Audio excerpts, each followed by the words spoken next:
Oh, does he get enough of it? He does. Big wicket. Lost a wicket to a full toss. We'll have to check to see the height, whether it's over waist height. We need to check the waist height. It's close. Good fair delivery. Here, at the point of contact, he has gone down. Yeah, ball is dipping. It's fair delivery. You can signal out. Big moments. Big moments in the game.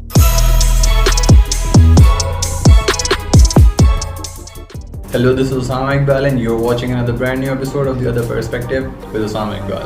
So दोस्तों, Pakistan versus India match बहुत ज़्यादा thrill yet very sad ending के साथ for Pakistanis of course ख़त्म हो गया और पाकिस्तान अपना ये मैच लास्ट बॉल पे हार गया।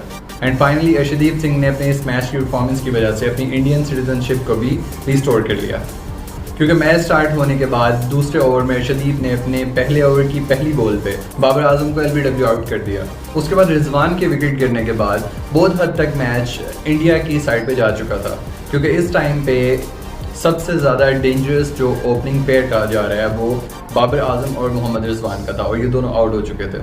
और इसकी बहुत बड़ी वजह ये भी है कि पाकिस्तान की टीम की टोटल स्कोर में 50% से ज़्यादा कंट्रीब्यूशन इस पूरे साल के अंदर सिर्फ बाबर और रिजवान की है। खैर, उसके बाद आता है हमारा मिडिल ऑर्डर और उसका तो हमें पहले से ही पता था कि उन्होंने क्या करना है, लेकिन हमारी सोच से बिल्कुल मुख्तलिफ एक चीज़ ये हुई कि हमारे दो मिडिल ऑर्डर बैट्समैन चल पड़े, जिनमें से ख़ास तौर पे इफ्ती चाचा ने एक बहुत ही बेहतरीन इनिंग्स खेली और इफ्ती चाचा ने अक्षर पटेल के एक ओवर में 3 छक्के लगा के पाकिस्तान का मोमेंटम वापस ले आए और इसी तरह से पाकिस्तान को मुश्किलात से निकाला और अपनी 50 भी कम्प्लीट कर ली। लेकिन अनफॉर्चुनेटली 50 कम्प्लीट करने के फ़ौरन बाद इफ्तिखार चाचा आउट हो गए।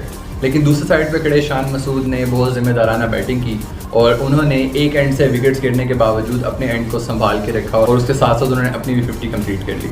लेकिन शान मसूद के साथ दूसरी साइड पे आने वाला हर बंदा आके और गलत शॉट लगा के बहुत गैर जिम्मेदाराना बैटिंग करके आउट होता रहा, जिसके अंदर आसिफ थे, जिसके अंदर हैदर अली थे और शादाब को सबसे पहले ऊपर भेजने की वजह मुझे समझ नहीं आई, लेकिन बहरहाल शादाब भी एक गैर जिम्मेदाराना शॉट खेल के आउट होकर चले गए। और हैदर अली का तो हमें बहुत देर से अंदाज़ा हो चुका था कि ये सिर्फ डोमेस्टिक में अच्छा प्ले करने के बाद जब नेशनल टीम में आया है तो जब से आया हुआ है सिर्फ आके ग्राउंड गंदी कह रहा है। मतलब देखने की बात ये थी कि इवन शाहीन और हारिस रऊफ़ आके बाउंड्रीज लगा रहे हैं, 6 भी लगे हैं, दोनों ने 6 भी लगाए हैं, 4 भी लगाया शाहीन ने, तो मतलब वो बेहतर बैटिंग कर रहे थे हमारे जो एक प्योर हमारे पास बैट्समैन थे हमारी टीम के अंदर उनसे। खैर, इस सारी गेम के बाद पाकिस्तान पहुँचता है अपने टोटल 160 पे और उसके बाद बारी आती है पाकिस्तान की बॉलिंग की।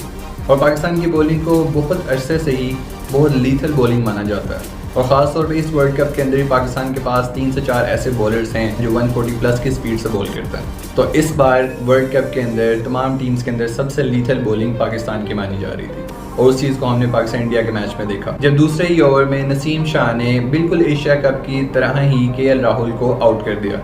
उसके बाद ओवर आता है हारिस रऊफ़ का, जिसकी शेयर पेस की वजह से रोहित शर्मा पहले ही डरे डरे से महसूस हो रहे थे और वही बात हुई, रोहित शर्मा को उनकी बॉल समझ ना आने की वजह से वो अपना स्लिप में कैच दे बैठे। उसके बाद ग्राउंड में आते हैं सूर्य कुमार यादव, जिनको शॉर्ट नेम SKY यानी स्काई नाम दिया गया है और इन्हीं सूर्य कुमार यादव को स्काई से उठा के ज़मीन पर फेंकने वाला बंदा था हारिस रऊफ़।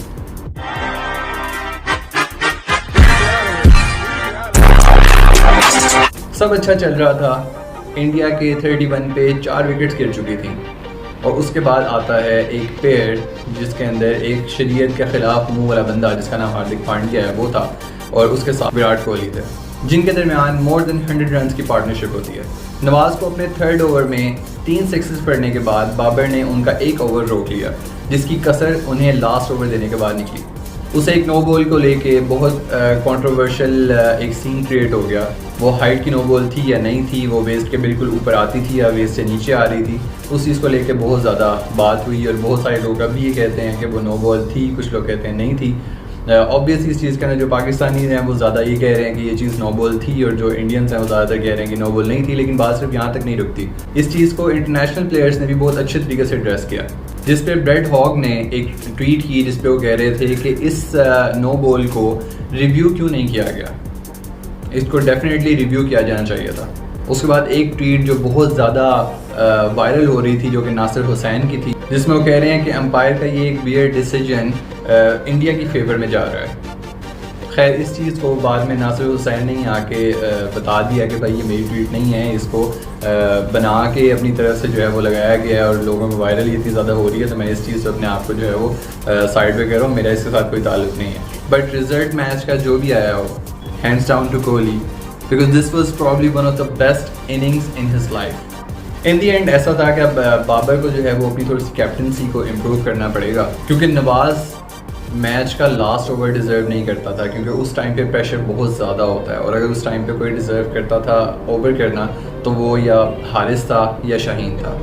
खैर मैच हुआ है बहुत बहुत बहुत अच्छा मैच, लेकिन ऑब्वियसली पाकिस्तानी हैं तो वो चीज़ बहुत ज़्यादा फील होती है, वरना यही बात अगर मैं भी अगली वीडियो पाकिस्तान के जीतने का बना रहा होता तो एक खुशी का एक डिफरेंट लेवल होता, आप डिफरेंट एक अलग लेवल की आप एक्साइटमेंट देख रहे होते हैं। बट पाकिस्तान हार गया है, लेकिन ऑल्दो हार गया है, लेकिन बहुत ज़्यादा अच्छी फाइट हुई है, बहुत मज़े का मैच हुआ है। सो कंग्रेचुलेशंस इंडिया मैच जीतने के लिए। Finally no more one side matches with you guys. तो मिलते हैं इंशाल्लाह नेक्स्ट वीडियो के साथ। टिल देन टेक केयर, अल्लाह हाफिज़।